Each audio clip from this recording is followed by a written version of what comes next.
here also. So John Lantz, I've been engaged in Software Development Center for quite a while actually, but I've been away now for a year. I've spent a year at Volvo GTT now, so I'm quite fresh in the truck business. I had to Google for this photo to find. I needed a photo with an electrical truck and a smartphone, so I found only one. And I will come back to that. I also like Pekka's introduction to AI in the morning here, and I will not talk almost anything about AI. I'm very sorry. So let's hit it. Okay. Automotive challenge. So today I will try to give a glimpse of where we are, sort of, and what we are doing. And I think to summarize this, I've talked to BMW people, Porsche people, Ford people, Volvo people. We're all in the same world. So despite all those tools, all those agile transformation, all this fun, OEMs around the world are struggling with some kind of a platform change. We all look on this new platform. We want to create a new thing. We don't actually define it perfectly, but we want to approach what we define as a software-defined vehicle. Usually, we don't even talk about what this software-defined vehicle is. So come on, what's wrong here? Very few seems to make this. There are rumors about Asian companies having software-defined vehicles, and there is certainly one American company having a software-defined vehicle. But a lot of rumors. But what are we trying to get? So what's wrong here? And are we just a stupid dinosaur or whatever? This is sort of the startup, and I will take two perspectives here: tech perspective and organizational perspective. Start with the tech, because I like tech. So, first of all, this is very important.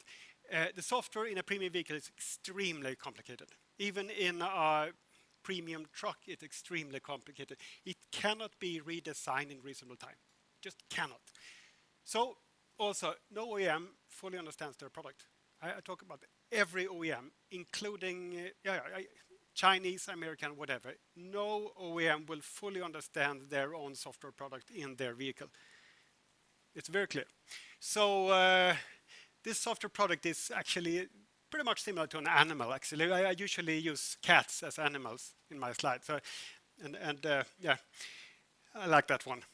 So of course, you're working with software. You know the answers. I don't even have to write it upside down there. But of course, the answers. Of course, you need to iterate on your product. You need to evolve it, like nature does with their cats. Of course, problem is that the time to market for a new cat is probably about 100,000 years or so. So we need to speed it up, and this is about how to speed it up.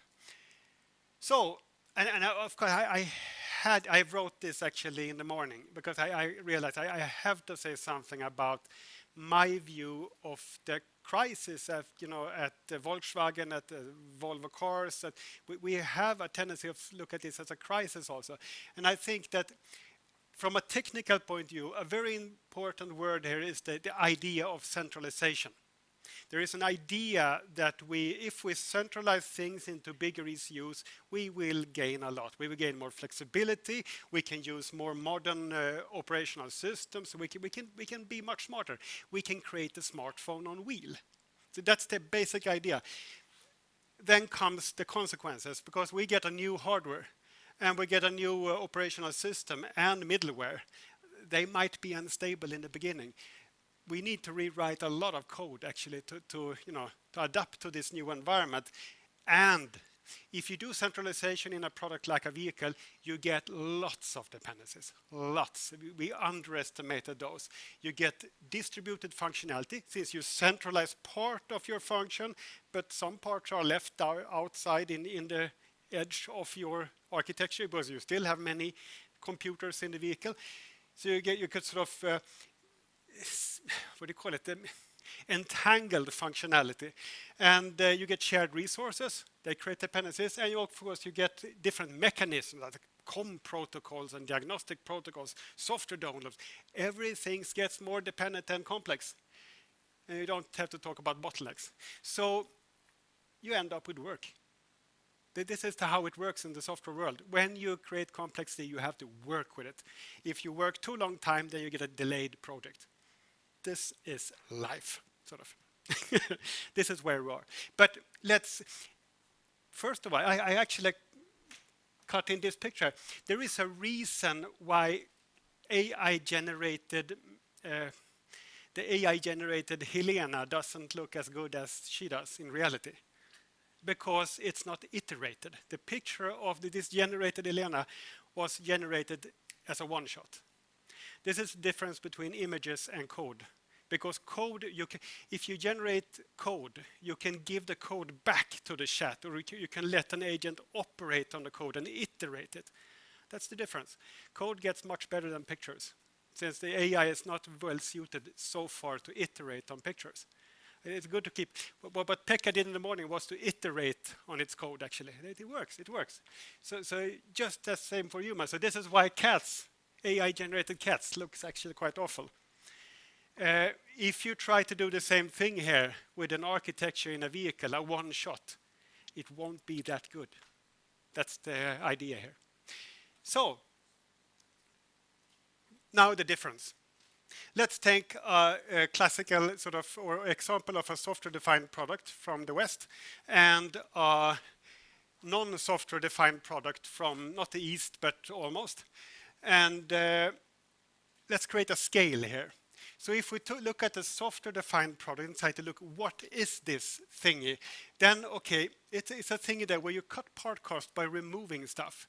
I don't know, they remove sensors, they remove what you call stakes, they remove a lot of stuff from their vehicles. Okay, to cut part cost, very simple. You get quite cheap products. I mean, you remove things. You deliver them with extremely few variants. We'll come back to that. You actually you have to ensure a quite high quality, because you want to update the software in this vehicle over years, and you want to learn from those vehicles. You need some quite good quality here on the hardware. You want to improve quality over time in this vehicle. So you can sell the MVP, a minimum viable product, but then you will improve it. So the customer might not get the best product at day one. They might get a better product after a year or so. And of course, this is a volume product. They need, because software is expensive to manufacture, but it's easy to copy. Try to sell as many as you can. In comparison, we can take the Lucid Air here, which is a hardware-defined product. It's a very classical supercar. You can customize it in any way you want. If you buy a top spec, I think you have to pay astronomical amounts of money. But the idea here is customization. It has a much simpler electrical system, because this electrical system also allows for customization. You can add or remove small computers in the vehicle. It will work quite well anyway. The product is certainly best at day one. There won't be any system level OTA or updates here in this vehicle. Actually, it will be very limited. And so this is an expensive, low volume product. Now, every company in the world doing vehicles have to position themselves on this axis. I like to go, I know that Jan, Bosch and Lena, they would like to go left here also, of course, because it's much more software here, but to a price. And we will discuss the price also of that software. On the right side here, you have much more mechanical things that you buy sort of physical properties, but here you buy behavior. So it's a different, you change actually business model also here. So, does it make sense? Or hope so. What you end up here, of course, and this is just to explain this, I think you should be very familiar to this. So, okay, fewer variant, less customization, more value. How do you get that? Okay, so I mean, these OEMs, like Tesla, if you manage to create a software-defined product, you have to do it with few variants, because otherwise you cannot deliver this cat, the complex software product with quality. You know that Tesla, they have bugs also. Okay, you need to keep that number of bugs low, because otherwise your customers will be unhappy. And if you try to move value from the hardware part of the vehicle to the software part, you better have few bugs, because the bugs remove value. So you better make it. So the solution there is actually, yeah, you can say like this here, like if you want to sell a complex software product, it's extremely difficult and complex to create, but it's free to mass produce because you can copy it.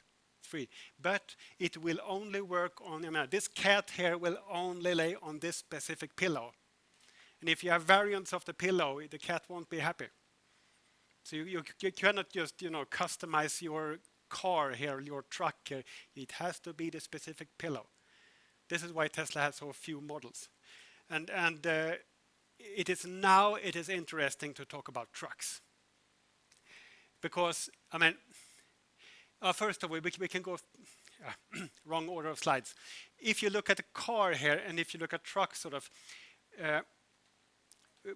Volvo Cars has made a journey here towards what we could call a software-defined product, and that reduces the number of variants. And I think this is, remember the model here, but the problem also here that if you want to go even further and move into even more software-defined business, you listen too much to Jan and Helena here, then you want to share cars also, and you want to use the connected car to make business, and you want this car to be used by several people, and sometimes you get stuck in car sharing, and you experiment with that, but it is difficult. It's really, really difficult to define what this software product is used for and what is it good for.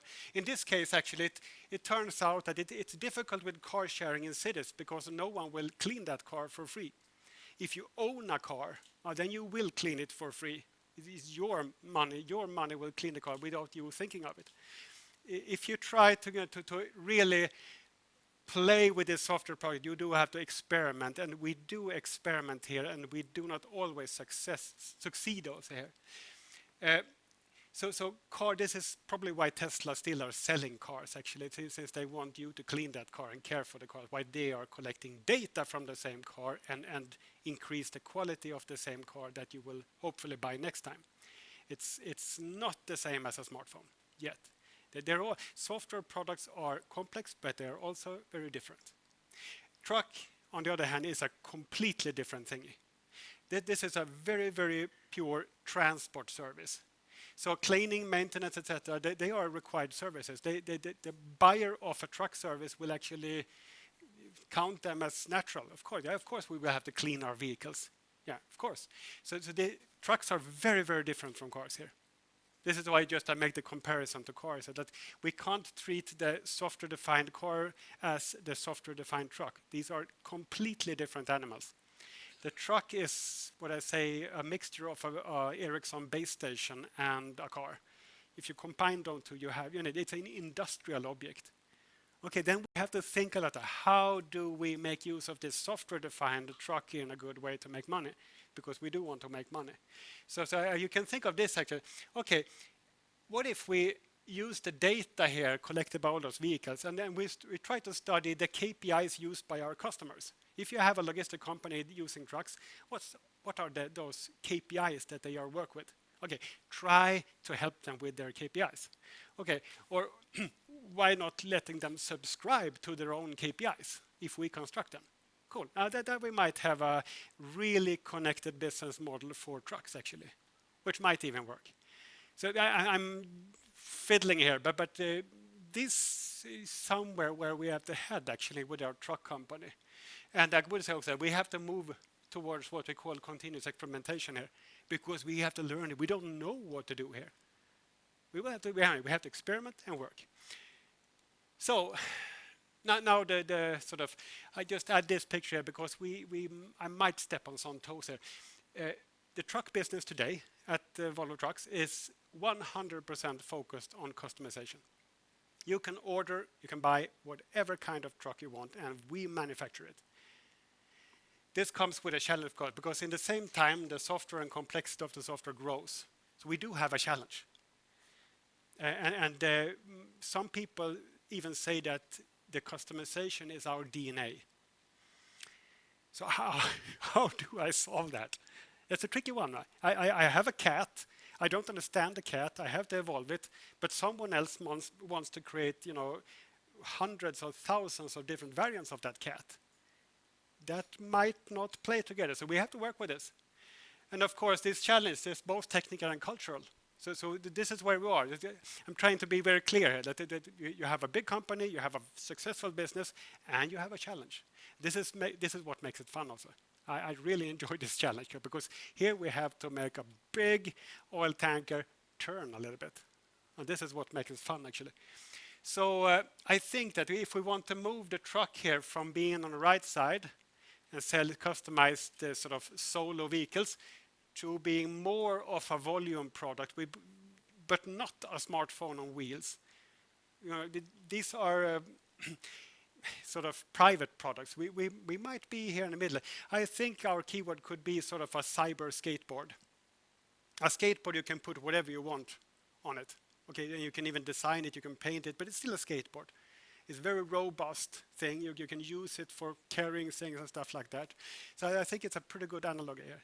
If the car is a smartphone on wheels, then we have a cyber skateboard. Fine. Let's see if you hear it again, it might work. So we can actually also discuss actually an architecture of this. I think that this might be the reference design that is best today, that you try to make the skateboard first there. You have a number of computers and you have a real-time based vehicles. So this is what runs on the street. This brakes and accelerates and stuff like that, steers. You know, this is the robotic car, sort of base level, safe stuff. On top of that, you have a smart vehicle with all the fun stuff, with the screens and fans and the connectivity also, of course. Fine. These are very different software, actually. The software here is usually Simulink generated C code. Here you have C++, very different. Okay, separate them, allow the culture to be different. Up there, you might not have an autonomous vehicle in a while, but you can have autopilot. And here you also have some ADAS features. They're also quite different. So there are, of course, ideas here to how to create a reference architecture. Even we don't separate hardware from software. This architecture is built sort of with ECUs, with software, with people, with organizations. It's a really complex product. And you need sort of to nurse it forward.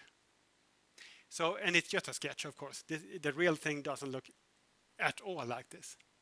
But it's at least a good to have it. That separation of concern between the motor people here and the connectivity people is quite important. The fun thing is that when someone tries to replace this diesel engine with a battery electric machine, then you disrupt the organization. And that's, of course, a real fun challenge. So there are, of course, challenges here also. And if you look at those, the things going on. So if I draw these sort of software elements here, like a stack here, then okay, what's differentiating right now for this truck? What are we selling on? Okay, we are doing some AD stuff or pilot assist stuff. We're doing a lot of ADAS, and we do data collection, and we're also electrifying the fleet. If you then sort of look, where is this software changed, you will see it's all over the stack and also in the hardware. Damn it.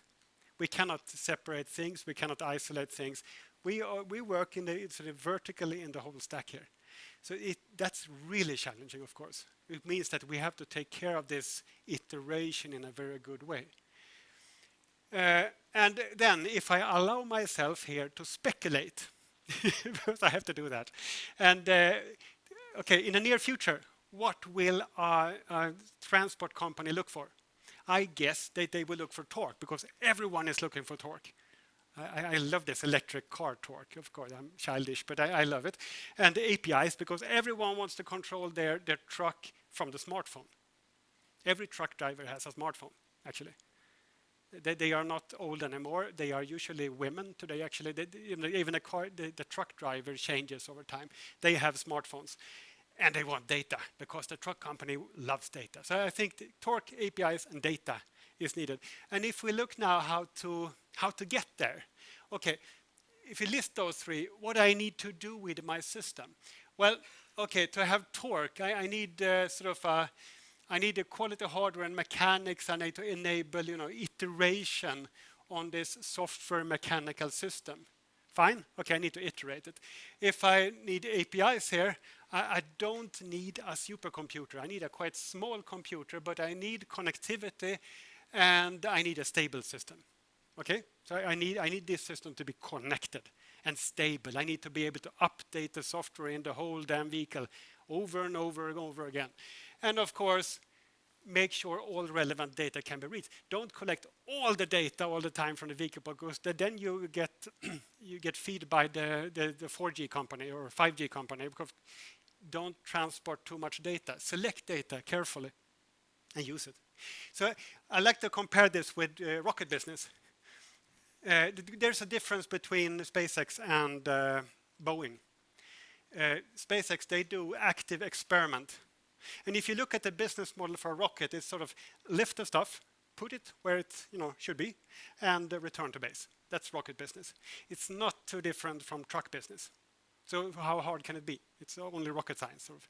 So I think it's a very well-defined problem, and then you iterate. What these people do is to iterate. I mean, put it on there on the base, and then go launch it and explode it and measure. But be damn sure that you collect data from that experiment, even all the way to the explosion. And iterate. You will learn so fast. I'd like to say that we have to develop trucks in a similar way. Build a real truck, crash it maybe, but you don't have to explode it, but you need to use it, because after you have the data from those experiments, you will learn so much more than if you only did requirement engineering, if you only did simulations and all that stuff that we do today. So don't overspend time on the virtual world, go to the real world. This is what I say. And it's really, really important. So let's speed this up. So of course, optimize over time is the main message. Let's go forward here. Just a final few words about the organizational aspects of this. So now that was the tech stuff. The main message is just iterate. You got to iterate the shit out of this sort of. Organization level, just as big challenge if you work in a big company. So there are two kinds of people, or software people. Okay, generally speaking. You have the technician. You all know this person, okay? She's introvert, impossible on meetings, and have quite low status. Fine. Then we have the driver or leader. Even you can call it, you have many names, but extrovert, handsome, and high status. Okay? Don't place me here. And here you have a platform focus usually, and there you have application focus. Okay? Remember those? And of course you have, also generally speaking, two kinds of code. You have the code doing the stuff. Okay, we call those applications, and you have code enabling the stuff to be done. Okay, then of course I use the iceberg. It's a very bad image of an iceberg, but you get the point.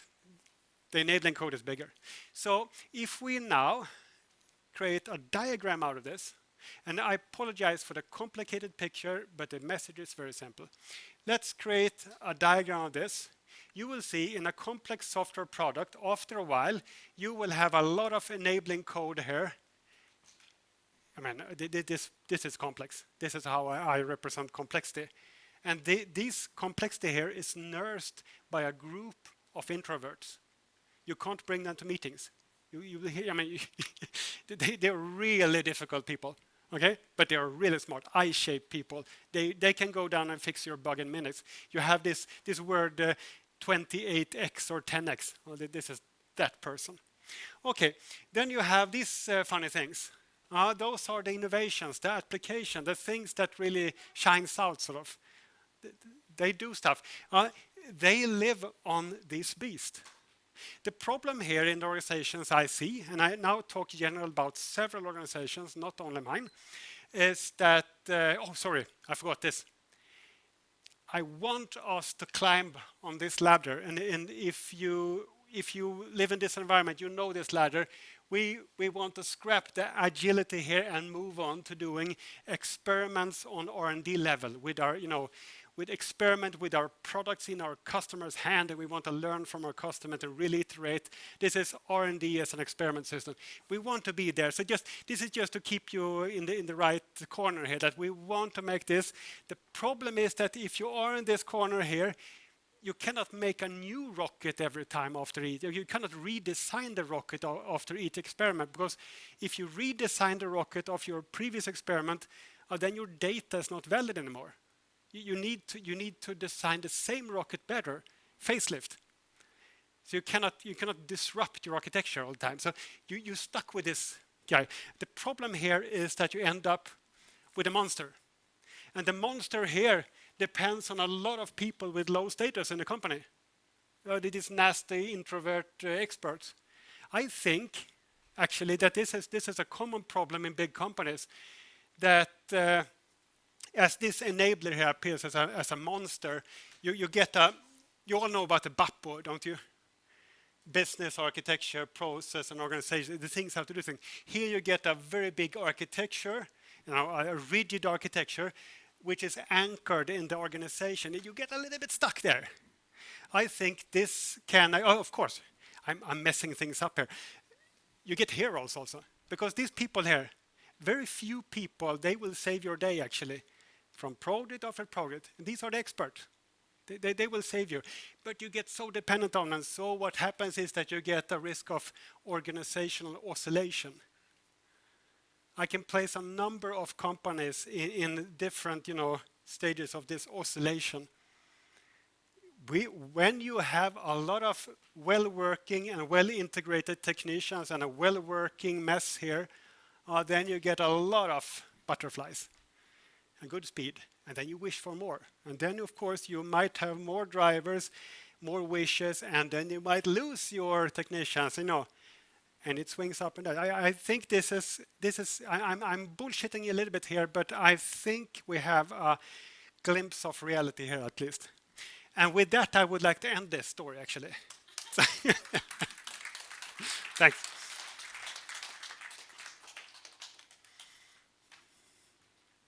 I just wanted to remind everyone, not all talks today are about artificial intelligence. We actually are talking about some existing stuff too. Who has a question to Jan? Because I think he's raising a few topics that many of you may actually recognize. Daniel, are you raising your hand or not? Wait a second, we're live streaming. We're stream living. So if you could pass it down. Thanks. This organizational insight is, I think, quite fascinating. But what's the way forward? So I guess, especially for maintenance of complex platforms, it's a big beast. But eventually, you accumulate technical debt more there than on the final products, and you don't even dare to start making innovations because it's already a beast. But never try to replace the beast by a completely new beast. I think that's the only answer I can give, is to keep iterating. Keep iterating, because otherwise you might lose it. And if you lose it, you lose it. While people are thinking up questions, Jan, I have worked with you for the better part, actually more than a decade, since 2011. You've been in automotive all the time. Yep. Every automotive architecture that I've seen looks like what you just described. You mean that thingy? Or that one? No, that one. Yeah. No, actually the one in the background. Does. Why is it so hard to achieve modularity in automotive architectures? That is a really tough question, actually. But I would more say that was actually a very easy question to answer. Yeah, the answer may be more complicated. The answer is actually this, I think. Because we have worked on this beast for many years, you cannot just recreate a new car, because this is why Apple failed to create a car. Google doesn't create a car either. If Apple could, they would made a car and disrupt the whole thing. Of course. They tried to make a car. They tried. But they stopped. They stopped, I think. Yeah. Because it's difficult. So you have a lot of you have hardware and software in a very, very close relationship in the real-time domain. I think this is why. I think you should see this also in robotics.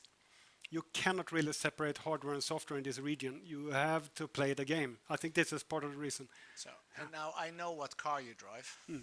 At least I think you still drive it. 4 years, yeah. Yeah. So what has that company, obviously I'm talking about Tesla, solved, or how did they address the architectural challenge that causes them to be able to successfully deliver, whereas most of the European automotive companies are struggling with this? Yeah. So I actually bought this actually to understand what they are doing, and I guess that they want this is not just ice cream and balloons. The apps are not important. You need to look at the real value of the customer. What do they want? Usually they want actually comfortable transport from A to B. There is one thing I hate more than identification card also. I hate keys. And I had recently moved to an apartment, and I don't never know what I hate keys. This is identification. Tesla are approaching this in a good way. They are trying to remove stupid things. So I think you have to look at the right places and really see what annoys your customer, and then work iteratively on that. And I know also that they fail on a lot of things with their park sensors and stuff like that, but at least we have a company trying to work from it, and you have a software perspective and a customer value perspective. Don't produce everything, look for a few things. Yeah. Right. I guess you don't lose your mobile phone, but you do lose your keys. Is that how I should interpret it? Yeah, if I run out of battery, I have this extra little card there, which is which is a key. Yes. So always have a fallback. Oh, sorry. And now the questions are starting. We take another 3 minutes. Were you first? You think so, right? Yeah. I am wondering which of them you are. Come on. But anyway, can you give us some example, detail of what you are doing to overcome this cultural challenge? I think this is also different in different companies. Volvo Cars was different from Volvo Trucks. This trucks, I'm still learning about the culture on this company. You need to understand if you want to turn an oil tank, you have to find a rudder, you have to push it, and you have to stay there for quite a while. This is how you control oil tankers. It's the same here. You have to talk and explain. I see myself as a translator nowadays, usually between leadership and the technicians, actually. So you need sort of to work in an organizational manner. And it's a trick because you cannot replace something. There will not be any Pekka AI replacing our software like that. Sorry, Pekka, if you're here. But he isn't, but several of your colleagues are. They're looking a little unhappy, I must say. But let's not go there. Let's hope for the AI. Yeah? I have spent all my career on software, primarily in the software industry. And I remember the days of the mainframe. And in those days, there was already a pretty good architecture that also enabled real-time systems. Why does that not fit to a car? That's a good question. We do complicate stuff nowadays. I think you can work in real time as long as your bus load is limited compared to the maximum. As soon as you fill it up a little bit more, then you get a system which is more flaky. So we do understand. I could talk for an hour about that also, of course, but there is a dynamics in the way that companies evolve their products. But that's too long here. But if you fill your system, it gets unstable. Yeah, I have a follow-up question. Yeah. So, there are quite a couple of EV manufacturers who haven't been around 20 years ago. In that regard, they were forced to come up with a new car architecture, basically do things kind of from ground up. So I wonder if, why I say that you have to tame the beast and continue take care of that, wouldn't it pay off that yes, some part or big part of the organization is taming the beast, but another part is trying to create a new beast. Grow, create a new beast. How do you know that you solve any problems that you don't recreate the same beast, or a different beast but still a beast? I'm actually not sure that you know how to create a better beast. I think it makes sense that you actually look at parts of your system, try to isolate them and improve them. So yeah, but I've seen the suggestion before. Let's take an offline discussion on that one. Yep. The very last question, I was not going to allow it, but then I saw it was Magnus. So here we go, Magnus. Thanks, I'm honored. The question from me then is what you have presented. You mentioned Jan and Bapo without mentioning Jan, but still. Can't talk about John all the time. You cannot talk about Jan all the time. It's too true. You want me to leave? No, it's perfectly fine. If we look at what we're doing here, you try to change your architecture, evolve the way you're doing things. But how much have the business changed? Is there new business? Is there new money? Or is it something else that carries a burden of the next generation? Or is that just wishes? And then we haven't that much changed the organization. No.